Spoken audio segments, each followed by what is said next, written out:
நேற்றைய தினம் முன்னாள் அமைச்சர் செங்கோட்டையன் அதிமுக ஒன்றிணையணும் அப்படின்ட்டு பேர் குறிப்பிடாம எனக்குமே ஒன்றிணையும் ஒரு கருத்தை முன் வச்சிருக்காங்க.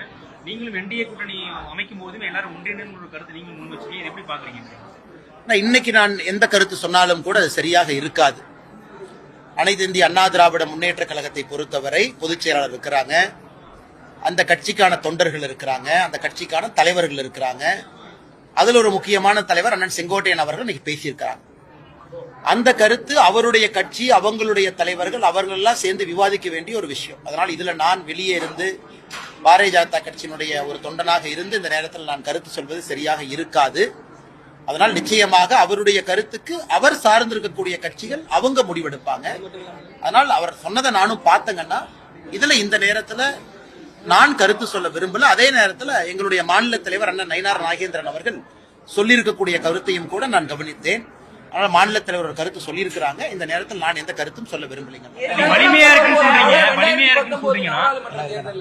பாஜக அதிமுக கூட்டணி வச்சிருந்தா 30 சீட்டுக்கு மேல ஜெயிச்சிருக்கோம் அப்படின்னு செங்கோட்டையன் பேசியிருக்கிறார். அதை எப்படி சொல்றீங்க? அது செங்கோட்டையனுடைய கருத்தாக நான் பார்க்கின்றேன். ஒருத்தருக்கு ஒரு கருத்து இருக்கும்.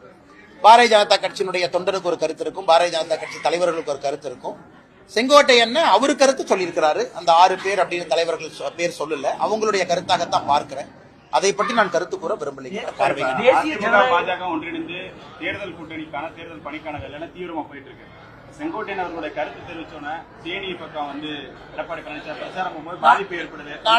நான் இன்னைக்கு பார்த்தேங்கன்னா உங்களுடைய செய்தி நிறுவனத்துல நீங்க அந்த வீடியோ எல்லாம் போட்டீங்க, நான் பார்த்தேங்கன்னா நான் ஏற்கனவே சொன்னது போலன்னா ஒரு கட்சியினுடைய ஒரு தலைவர், மூத்த தலைவர் ஒரு கருத்தை வச்சிருக்கிறாங்க. அந்த கட்சியில அவர்களுக்கான தலைவர்கள் இருக்கிறாங்க, அவர்கள் முடிவெடுப்பார்கள். இன்னும் நேரம் இருக்கு, காலம் இருக்கு. காலம் இருக்குன்னா இன்னும் 7 மாத காலம் இருக்கு.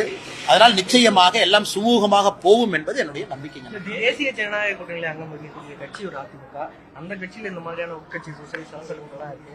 வரக்கூடிய 26 தேர்தலில் எலெக்ஷன் வரப்போகுது. எப்படியான இம்பாக்ட்? ஆனா இன்னும் 7 மாசம் இருக்கு தலைவா, நீங்க பொறுமையா இருக்கல. பல்வேறு மாற்றம் வரும் நீங்க நினைக்கிறீங்களா? எதுலீங்கன்னா என்டிஏ கூட்டணியில பல்வேறு மாற்றங்கள் வரும் நீங்க நினைக்கிறீங்களா? என்டிஏ கூட்டணி வலிமை அடையும். பொறுமையா இருங்கன்னா இன்னைக்கு எப்பொழுதுமே ஒரு கெமிஸ்ட்ரி எல்லாம் ஜாயின் பண்றோம். சில பிரச்சனைகள் சரியாகும். பாட்டாளி மக்கள் கட்சியை பொறுத்தவரை இன்னும் வலிமையா வருவாங்க. விஜய் போன்ற புதிய தலைவர்கள் களத்துக்கு வந்திருக்கிறாங்க, அவர்களும் சுற்றுப்பயணத்தை ஆரம்பிக்கிறாங்க.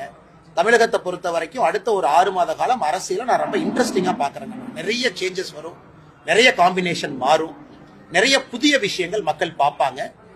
விஜய் போன்றவர்கள் களத்துக்கு வந்த பிறகு இன்னும் கொஞ்சம் சுவாரஸ்யம் அது பிடிக்கும். அதனால இன்னைக்கே எல்லாத்துக்கும் பதில் எங்கிட்ட இல்லைங்கன்னா உங்ககிட்ட இல்ல.